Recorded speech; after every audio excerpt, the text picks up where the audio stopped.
Omuntu yenna yeewuunya lwaki Pulezidenti Museveni yeeyisa munneeyisa bw'eti oluvannyuma lw'okufuga Uganda emyaka egigenda 40 gwe mba neewuunya.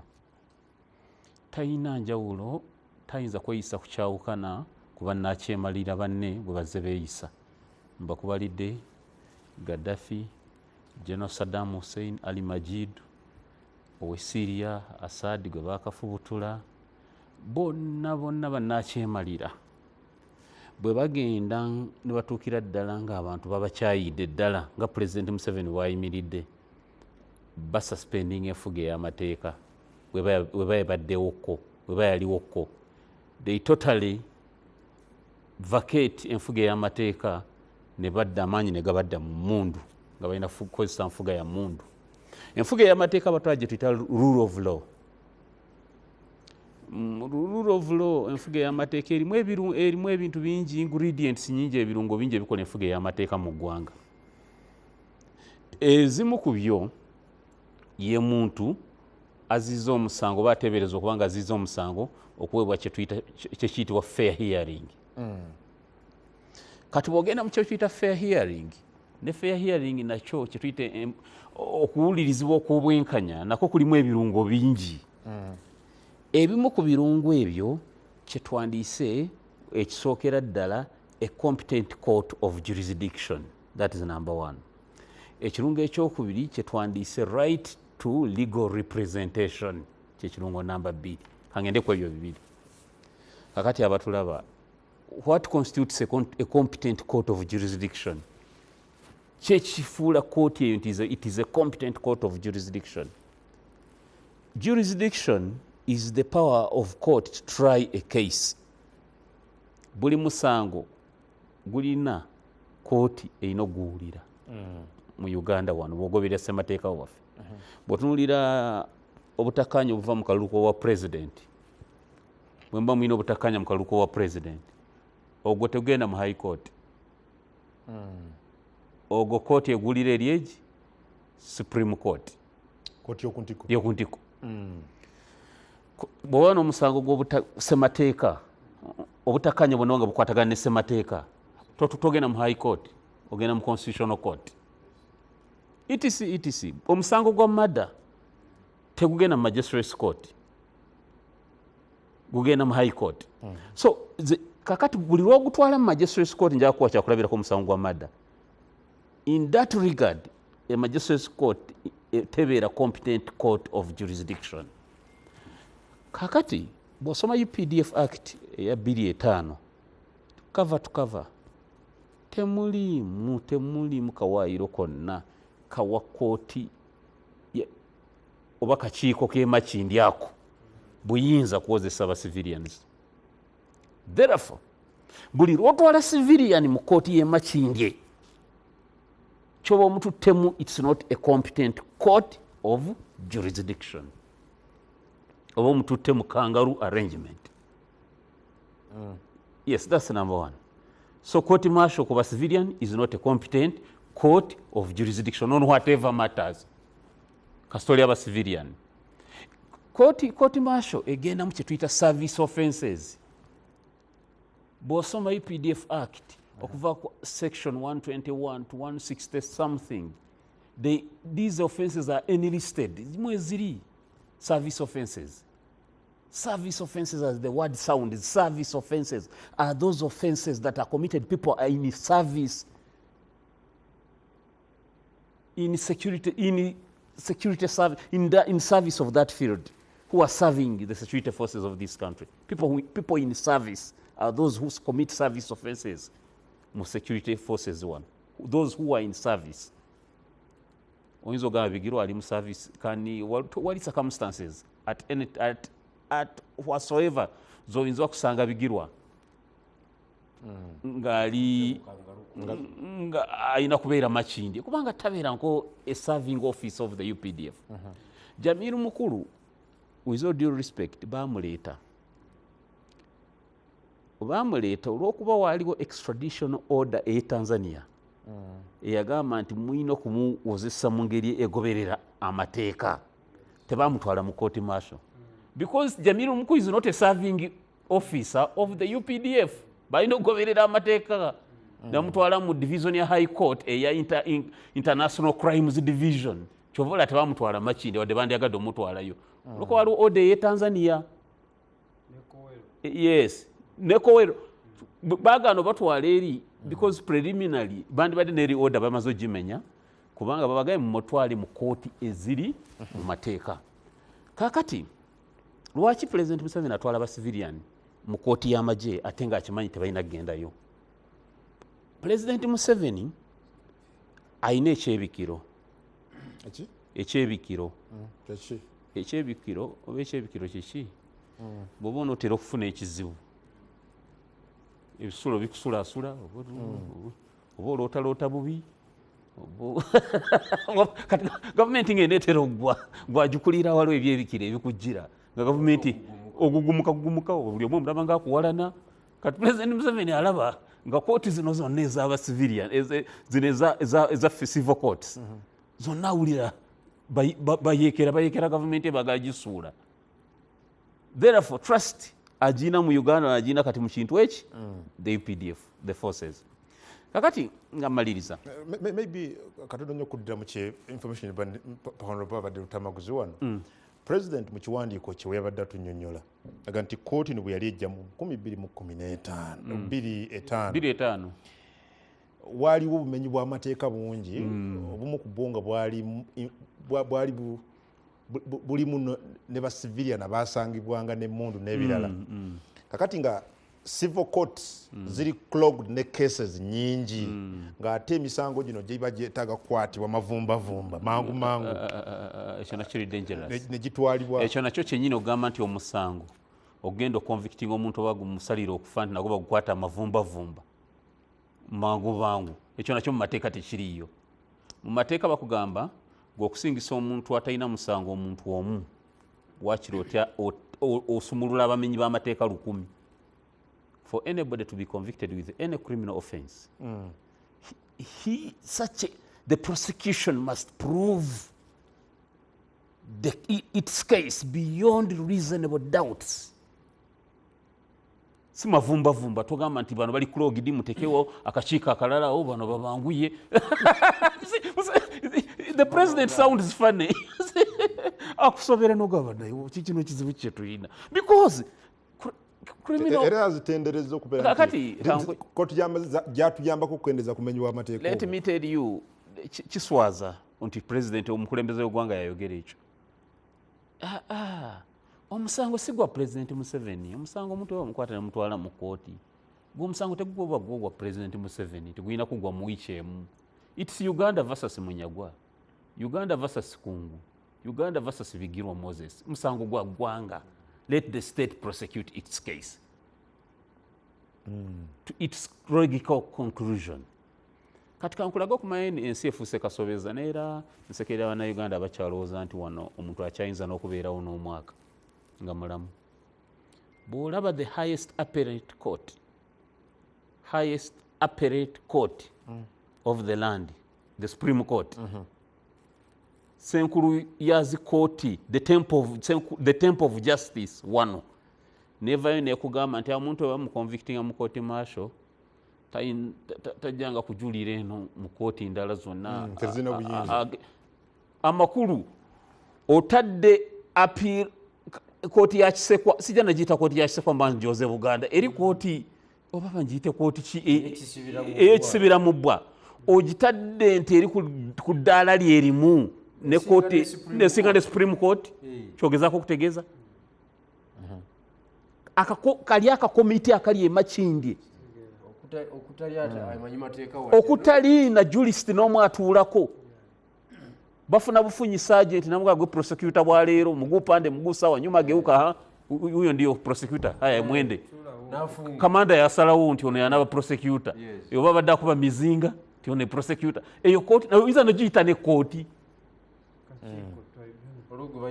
so njagala kutegeeza nga maliriza Jeno Mugisha muntu yakyogedde nti abannayuganda okusirika mpuliddewa naye omulwenya nti bannayuganda basirisa no Jeno Bugirwa Moses nze nakula tusiikasiika nnyo ebyennyanja ewaka Butto bw'akyamuka ennyo asirika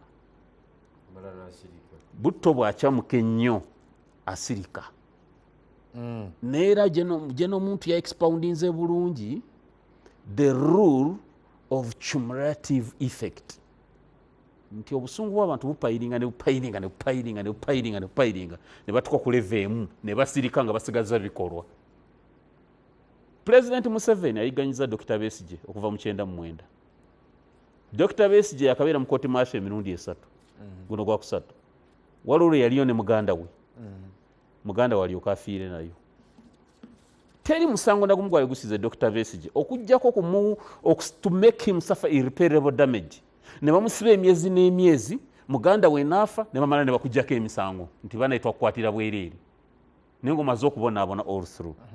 So in anguish President Museveni gyayisaamu Kizza Besigye naye bannayuganda abalala bannayuganda basirise naye obusungu bubimbye. Njagala nkutegeeze kungu Asadi abadde arrogant ng'ekyasalawo okukozesa ku bannansi kyakozesa. Yasalawo ko n'omukka gw'obutwa gukole ku bannansi n'abafuuyira ng'ebyenje n'abatta mu kitundu ekimu nga bw'onoofuuyira n'abaana abato bonna n'obatta. Teri kyatakoze. Baakulaze abantu Asadi kooti maasho ye Syria be yali asalira emyaka 3 nga bafuluma.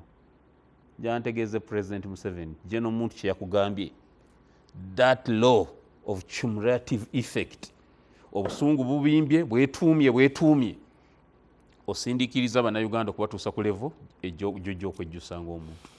Well, awo wenjagalira okuwummulamu eddakiika emu nzije ewa mukulu Herbert Anderson Burora ajja okutubuulira whether actually ba civilian okubeera nga bawozesebwa mu kooti zino ddala bafuna process same due process nga eyogerwako mu civilian courts. Kantandike ne Honorable Lutamaguzi Semakula. Guno omulama waali gutandikisiza na munyagwa naye sipiika bwakugamba loba tomugira gw'omu ku balina excitement ku ludda oluvuganya gavumenti kye mwalindirira edda kizza okubeera nga brother kituuse okubayambako okutwala obukulembeze DA. Nze ndi mwennyamivu nnyo baddiira b'ebyobufuzi bwe bakolawo nabo kambuleera kaabwe mwe mukayitaani akaki akakundi baddiira b'ebyobufuzi ke baataddewo kyemanyi tuyina Democratic Alliance gwe muti omunene fe tugamba umbrella. Honorable Mathias yatugenda nti umbrella kantu katono nnyo kakati DA gulinga muti munene oguzza okubeera nga gusembeza buli omu. Kambuleera kamufuula kye yali tabeerangako mulamu bwe nenze njagala kubawa kyakulabirako nti omukulu kakundi ko kewataddewo ketuyita Dealers Alliance bano abala bakayita Smile Democratic Alliance nenze nkayita Dealers Alliance. Lwaki bayita bo? Anti bonna bakalimu baddiira ekyabagasse ssente ddiira kyeki ddiira oba tomanyi luzungu tomanyi ddiira nti ono ddiira mwasipeya patise wakisekka oddiira wagundi kati bano baddiira b'ebyensimbi mu byobufuzi bakozeewo akakundi kabwe ke batuumye muti kuba bagenze okulaba nti bangiko abayambye Museveni okubaawo buliriza byange ebyamaanyi baliwa omu deputy president wano kati abalala bakulembera ebibiina SDP kati oyo bwe bataddewo abamu balina ebibiina by'obufuzi bakulembera baddiira nabo beerondamu kiifu ddiira kati ya negotiating ettooke nerijja anti zekumpadde ndekanteese ku kyange kiifu ddiira ya negotiating ettooke n'alireeta ku meeza. Era ekyabagassa abo si kufuna buyinza oba kugoba Museveni. In fact bayambako nnyo Museveni okubeerawo chief supporter waabwe era yateekamu ennanka. Wankyaza wano line Mabike ne mugamba nti muvudde ne muteekawo akakundi kamwaka ka Dealers Alliance mu byobufuzi ekibagasse ssente era ze zigenda okubaawula. Marking ebigambo byange olwaleero naku z'omwezi 15 ekyagatta baddiira b'ebyobufuzi abaludde nga bakola amadiiru mu byobufuzi ne bateekawo omuti gwabwe ssente era ze zigenda okubaawula. Bajja kujjayo ettooke omwali atwale katemeetemeko banna abasuulireko katono owulire ennanka kuba nze sibalabanga mu seriousness. Ffe twali tubagambye nti twateekawo omugundi ogutugatta umbrella gye tuyita people power. Newakubadde baatuuka ekiseera nga ffe twali tubalabye era ffe twagamba President Kyagulanyi nti basajja bo balabye ffe twabalengera dda nga tonnabalengera tukulabula nti ojja kwekuulamu baddiira bano abaludde mu byobufuzi nga babeezaawo Museveni aye abeenyumirizaamu nnyo Museveni era ffe bw'aba atukubisa mbuukuuli bba bakubisa miziŋŋoonyo namukubisa omuziŋŋoonyo gwe n'olowooza nti naamukuba kumbe amuweeweetako buweeweesi kubanga they have helped Mr. Museveni to survive. Era target yabwe is not to see Museveni get out of power. Their target is to attack opposition.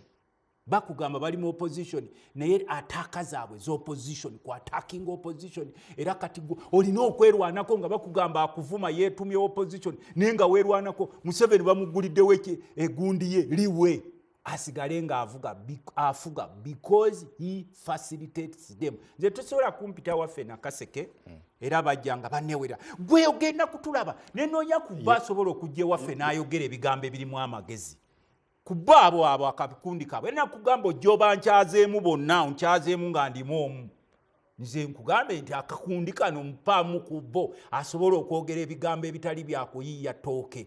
Because Boganti bano waliwo aba facilitating.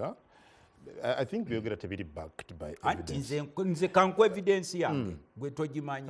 Nkugambye chief facilitator w'akakundi ako ke muyita omuti w'Abaddealers Alliance General Yoweri Kaguta Museveni. Oyinawo obukakafu bwonna obulage. Do you have an evidence to that? Nze nkugambye and they working for him. They want him to be in power.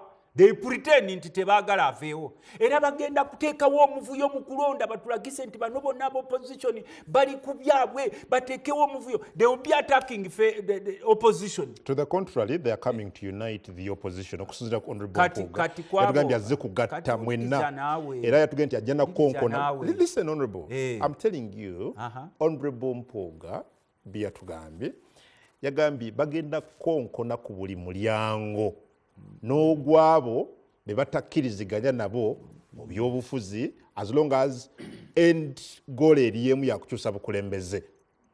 Kati oyo we baali bamugobye ku bwaloopu yagamba abantu bubasoma akatabo mu How to Hug a Porcupine wamuwulirako tumugamba porcupine ogimanyi era benaale bule bamukubira nnyo mu ngalo n'abagamba bannaye musoma akatabo How to Hug a Porcupine. Porcupine ye namunungu ebeera n'amaggwa mangi nnyo nnyo nnyo ne tuga omusajja ono agamba How to Hug a Porcupine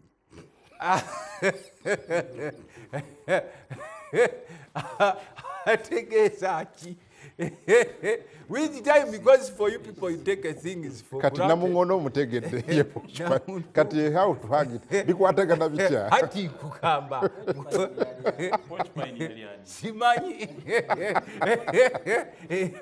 twalekera abantu baffe the lesson of the day you should look for the porcupine. Omukulu gwalese abantu mwabalekera assignment efe twabalekera assignment you look for the porcupine. Omukulu gwabagambye okwaginga naye ffe ababeera mu kyalo oli bagamba nti haga porcupine omanya ebigendo okuddirira you are either hospitalized or you may lose your life. Kakati omukulu oyo twamulabulako nga mmaliriza nti politics ono gwozeemu kendeeza ku malala go. Osobola okuba n'obukundi buno bw'oyamba okuinfluencinga obula n'obuteeka ku social media bukulwanira entalo zo n'abalalala kuba oluberebere yali ayingidde n'ababaka ba palamenti ng'abakumamu omuliro basekeeterera ekibiina ekyamufuula kyali ekye-NUP.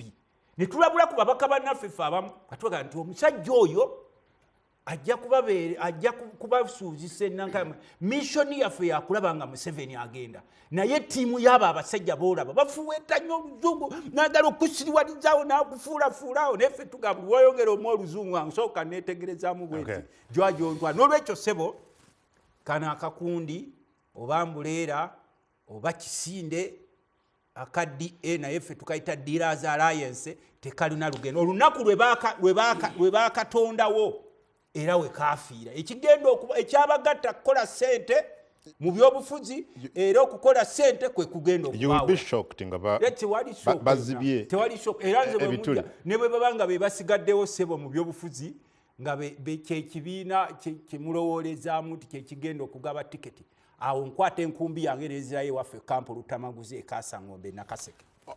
Omwami Bijirwa gwe njagala okwata omuzindalo ogwo.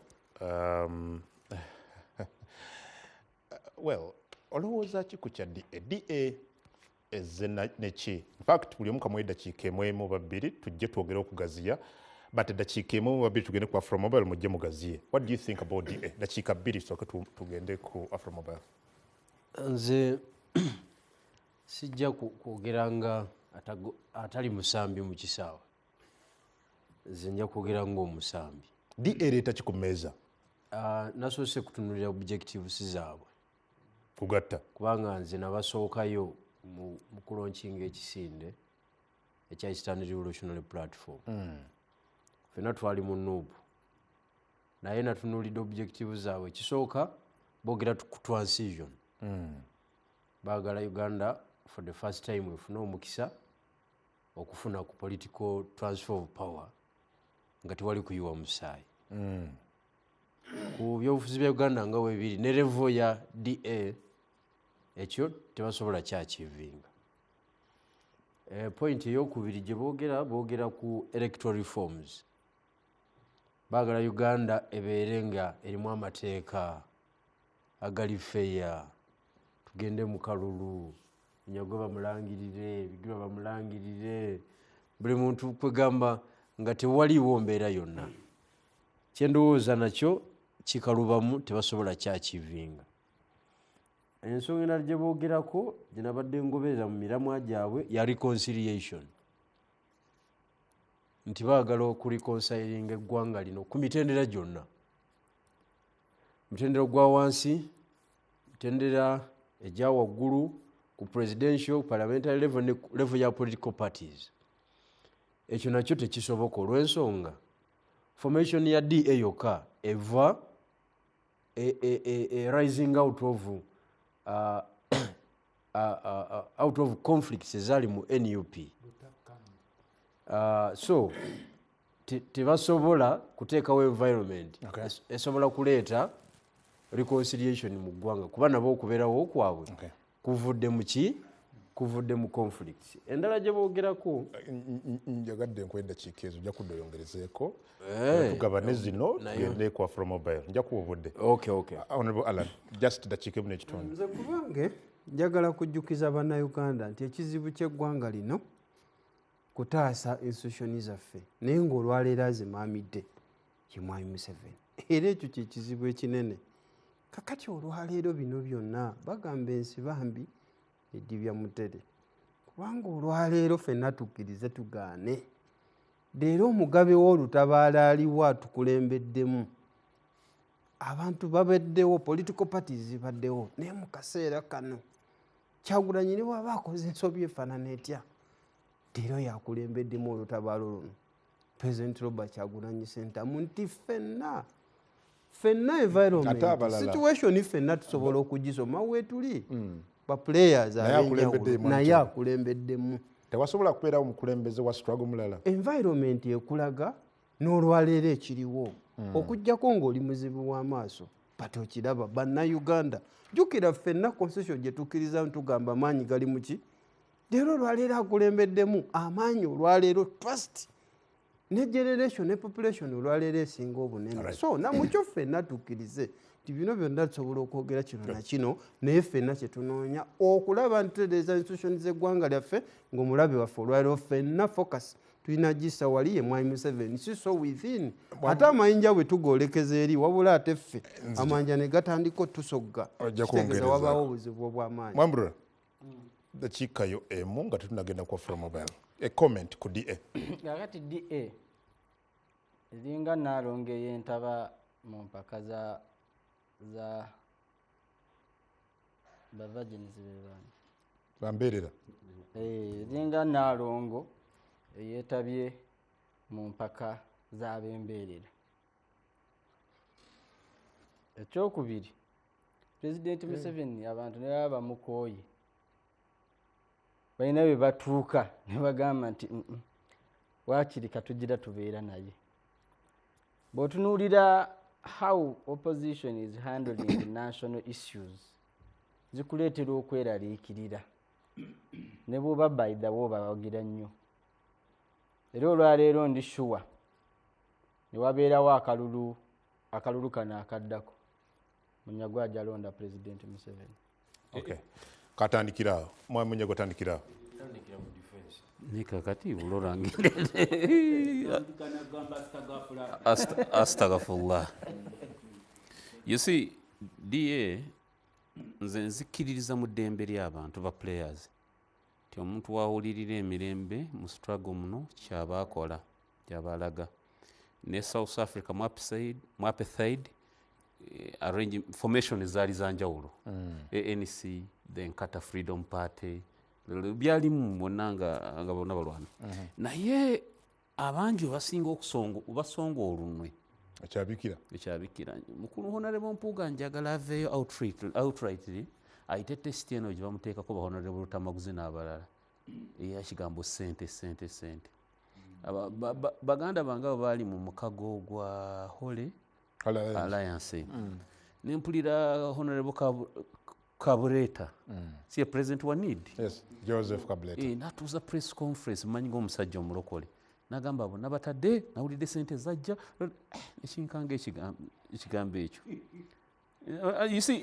sibalinaako problem naye ekigambo kyesente bave bakiriringa erinnya lyabwe.